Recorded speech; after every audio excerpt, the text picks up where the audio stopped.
Hello friends, అందరికీ నమస్తే అండి. Welcome to my channel. మరొకొత్త సరికొత్త అప్డేట్తో మీ ముందుకైతే రావడం జరిగిందండి.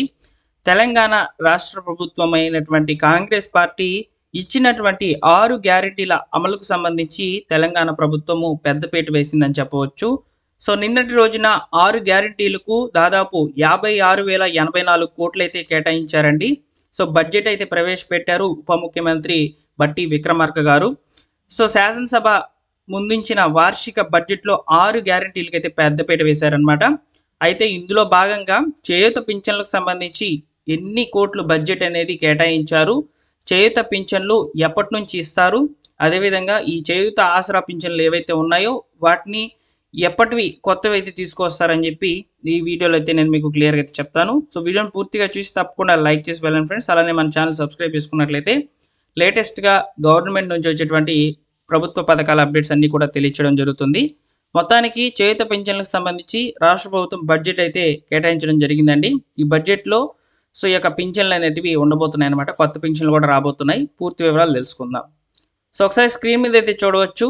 చేయూతకు అంటే ఈ యొక్క పింఛన్లు అవ్వాతాతలకు, అదేవిధంగా వివిధ రకాల కేటగిరీలకు సంబంధించిన 11 రకాల పింఛన్లకైతే బడ్జెట్ అయితే కేటాయించడం జరిగిందనమాట. చేయూతకు దాదాపు 14,861 కోట్లు అయితే కేటాయించింది రాష్ట్ర ప్రభుత్వము. ప్రస్తుతం రాష్ట్ర వ్యాప్తంగా 42.67 లక్షల మందికి పింఛన్లు అయితే అందుతున్నాయని చెప్పి చెప్తున్నారనమాట. సో పూర్తి వివరాలు చూసుకున్నట్లయితే రాష్ట్ర ప్రభుత్వం బడ్జెట్లో చేయూత పింఛన్లకు 14,861 కోట్లు అయితే ప్రకటించింది. గత బడ్జెట్లో 14,628 కోట్లు కేటాయించగా ఈసారి దాదాపు 233 కోట్ల అదనంగా కేటాయింపులు జరిపిందనమాట. సో రాష్ట్రంలో ప్రస్తుతం 42.67 లక్షల మందికి పింఛన్ అయితే అందుతున్నది. వృద్ధాప్యం, వితంతువులు, ఒంటరి మహిళలు, దివ్యాంగులు, చేనేత, కల్లుగీత, బీడీ కార్మికులు, హెచ్ఐవి రోగులకు, బోధకాల బాధితులకు, కళాకారులకు ఇలా 11 కేటగిరీల్లో పింఛన్ అయితే అందిస్తున్నారు. ఇందులో దివ్యాంగులకు దాదాపు 4,016, మిగిలిన వారికి 2,016 అయితే అందిస్తున్నారు.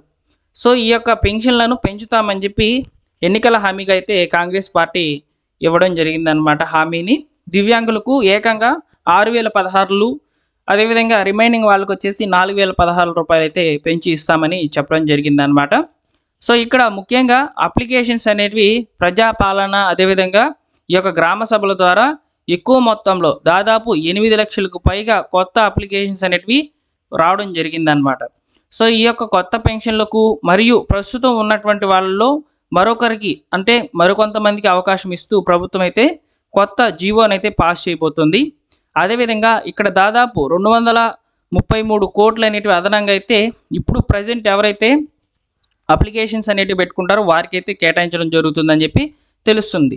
సో ఇక్కడ పోస్టల్ శాఖ ద్వారా బయోమెట్రిక్ ప్రామాణికంగా 22.72 లక్షల మందికి బ్యాంకుల ద్వారా చెక్కులు అయితే పంపిణీ చేస్తుందన్నమాట.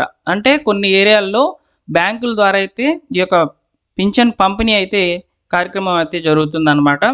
సో అదేవిధంగా ఇక్కడ చూసుకున్నట్లయితే వృద్ధాప్య పింఛన్లకు దాదాపు 15.25 లక్షల మందికి, వితంతువుల పెన్షన్లకు వచ్చేసి 15.26 లక్షల మంది, దివ్యాంగులు 4.92 లక్షల మంది, గీత కార్మికులు 63,000 మంది, చేనేత కార్మికులు వచ్చేసి 36,000 మంది, హెచ్ఐవి బాధితులు 35,000, డయాలసిస్ పేషెంట్లు వచ్చేసి 4,000, ఫైలేరియా లోగులు వచ్చేసి 18,000, బీడీ కార్మికులు 4.23 లక్షల మంది, ఒంటరి మహిళలు 1,41,000 మంది.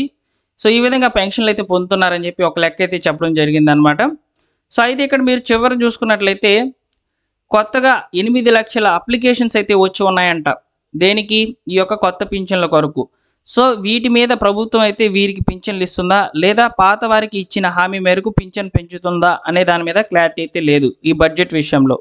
అంటే ఇక్కడ చేయూత పింఛన్లకు 14,861 కోట్లు కేటాయించినప్పటికీ ఇక్కడ పాత అప్లికేషన్స్ 8 లక్షల వరకు వచ్చున్నాయి ఇప్పటి వరకు. అలానే ఇక్కడ హామీ ఏం చెప్పిందంటే కొత్త పింఛన్లకు బదులు ఉన్నటువంటి పింఛన్లను పెంచి ఇస్తుందా లేదా అనే దాని మీద క్లారిటీ అయితే ఇవ్వాలని.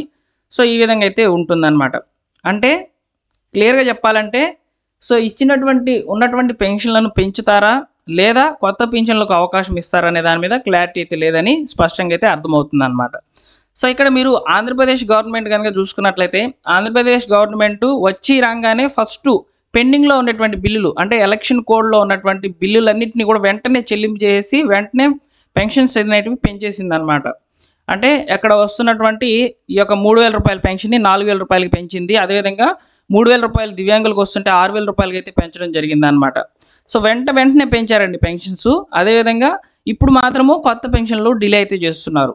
అయితే కాంగ్రెస్ పార్టీ వచ్చి చాలా రోజులైనప్పటికీ కూడా ఇంతవరకు పెన్షన్ల అమౌంట్ అనేది ఎక్కడా కూడా పెంచలేదు, అలానే కొత్త పెన్షన్లు కూడా ఇవ్వలేదు.